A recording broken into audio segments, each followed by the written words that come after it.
I want you guys to take a look over here. So we spent 1,000 total, and then we've made 12,000 back at a 10-11x return on ad spend. And the setup's really simple. Actually, a lot of people misunderstand it and overcomplicate the process. I want to tell you guys firsthand, there's zero interest targeting, there's no lookalike audiences, none of that complicated stuff. It's a super simple setup that we use to generate these results, and it mainly dives onto the creative strategy. The returns are actually nuts on this. So 200 spent, 4,000 back, 140 spent, 2,400 back. Like, you guys won't see this type of results anywhere else. It's actually insane with the setup that we're using.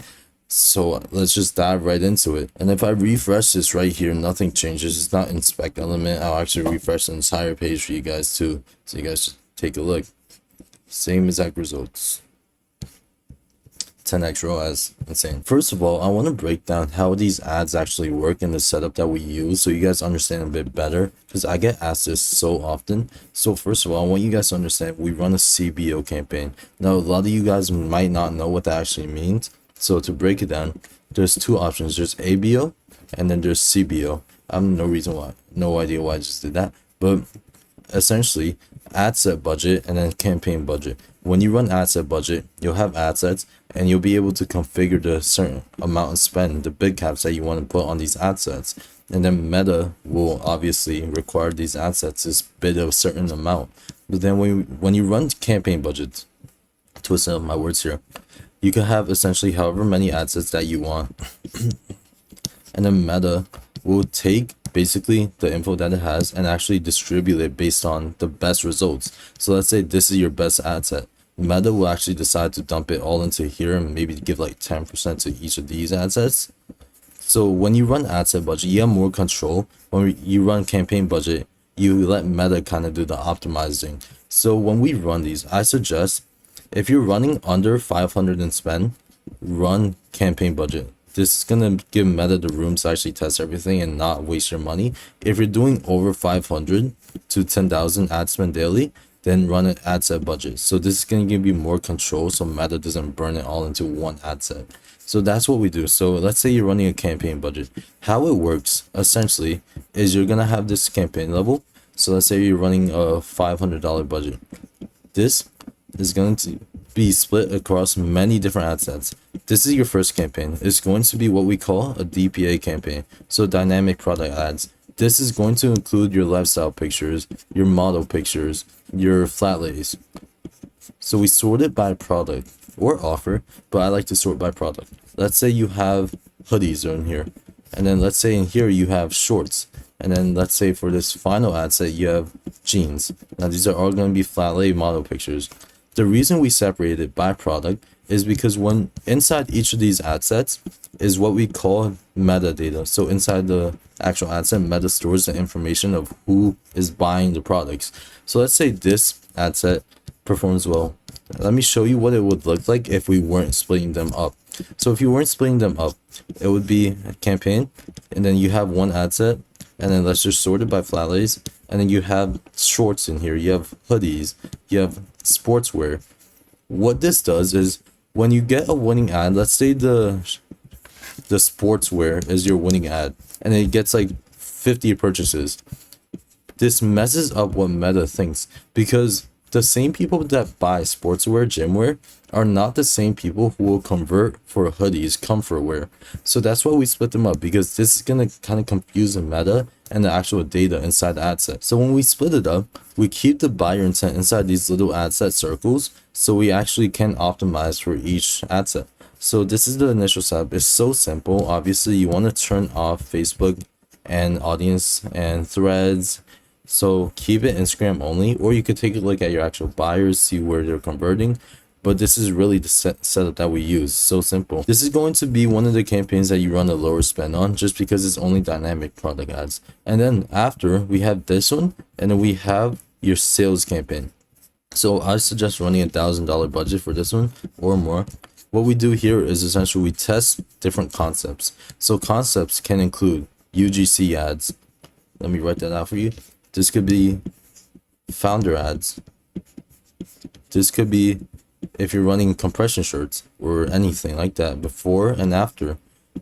before and after ads. I know it's kind of messy, but you see the point. And then if you're running actual creatives, you could actually play around with different creative formats. So this could be like offer based ads. Yep, ignore the handwriting. But so there's many different formats that you could actually test, and especially with like creatives which you make in Canva, Photoshop, you could do so many things. Like you could do a split screen ad, which has been working for a while. It's like the products in here, and then you could have like the offer, and then you can have like the brand name, so, or brand logo here. This is a split screen ad. You could take a look at competitors, see what they're doing, but or if you want the actual video on all the creative formats I go through, just comment below the word format or DM me on Instagram asking for it, and I'll send it over. No worries, but this is essentially what we're doing. The goal with this is because, let's say this is your audience pool right here, your entire audience segment. The same people that convert off UGC ads might take up this small segment right here, but the people who actually convert off, let's say, flat lay ads will not convert off those UGC ads, which is why we actually incorporate different types of formats. So let's say before and after actually takes up most of the audience segment and is your best winner. So let's say, let me switch the color here. So let's say before and after actually is your highest converter, and these pull in the most sales. This gives you information of what type of creatives to make. If you take a look at a lot of the bigger ecom stores in the market, you can see in their ads library that they have a very specific format they've been using over and over again. And this is because that's their winner. So this increases their hit rate, because if you're just launching random ads over and over again, you're not really gonna find consistency. You could launch 100 ads and 2 become winners. That's a 2% hit rate. But you could also run 10 ads, have the research behind it, and know what your winning format is, get 5 winners. That's a 5%, 50% hit rate. So it's all about what type of research you actually do before you actually make some ads. Now, the reason why I want to test so many formats is also because if we're following the 80-20 rule, you're able to actually experiment and convert more of these smaller segments compared to just only focusing on your winning diverse format. So let me explain this rule to you guys. So let's say you have the winning format, and that's before and after, or actually, to make it simple, let's just say it's flat lay ads. That's your winning format. Most of the time it won't, because it's not really a good ad, but let's say this is your best performer. For your next cycle in your next sprint, whenever you cycle in creatives, preferably at the end of the week, this is going to be your rule. So let's say you cycle in 20 creatives at Sunday every single week. 80% of these should be your flat lay ad, because it's your best performing. Keep them cash flowing. So that's going to be 80% of 20 will be 16. I did have to pull up a calculator for that one. And then you'll have 16 flat lay ads going into the ad set, and then you'll have 4 new concepts just to test out different areas of your market. So this is going to keep testing consistent. You never want to stop testing, and then you want to keep just cycling in what's working.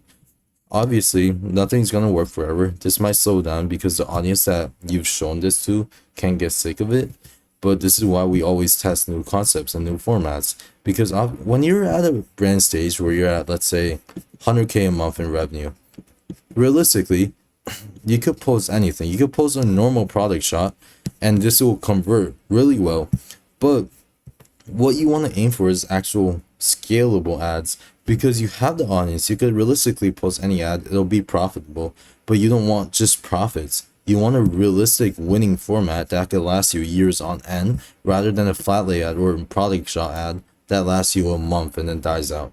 Do you see where I'm going with this? So right now we have the sales campaign where you're testing different concepts, and then we have the DPA campaign where you're testing just normal lifestyle ads, just separating it by the actual product.